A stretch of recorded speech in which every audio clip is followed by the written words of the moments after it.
Football বিশ্বে Neymar junior এমন একজন প্লেয়ার যে কিনা কোনোদিনও কাঁদেনি। হাজারবার ইনজুরি তার শরীরকে ভেঙে দিয়েছে, সমালোচনা তার মনটাকে বারবার ক্ষত বিক্ষত করেছে, তবুও সে হাসি মুখে মাঠে দাঁড়িয়েছে যেন কিছুই হয়নি। কিন্তু সত্যি কি তাই? নেইমার কখনো কাঁদেনি?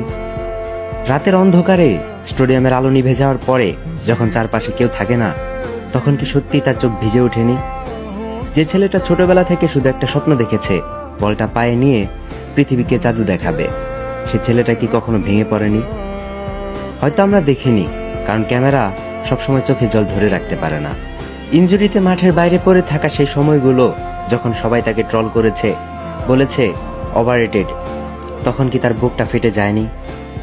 বিশ্বকাপের স্বপ্ন ভেঙে যাওয়ার মুহূর্তে যখন পুরো দেশ তাকিয়েছিল তার দিকে, তখন কি সে ভিতর ভিতর ভেঙে চুরমার হয়ে যায়নি? নেইমার হয়তো আমাদের সামনে কাঁদেনি, কিন্তু তাই বলে সে কাঁদেনি এটা কি সত্যি? কিছু কান্না থাকে যা চোখ দিয়ে পড়ে না, ভেতরে ভেতরে জমে থাকে নিঃশব্দে। হয়তো নেইমারও কেঁদেছে, কিন্তু সেই কান্না ছিল এক যোদ্ধার কান্না, যে পড়ে গিয়েও আবার উঠে দাঁড়ায়। তাই নেইমার কাঁদেনি এই কথাটা পুরোটা সত্যি না। সত্যিটা হলো সে তার কান্নাকে লুকিয়ে রেখে আমাদের শুধু হাসিটাই দেখিয়েছে।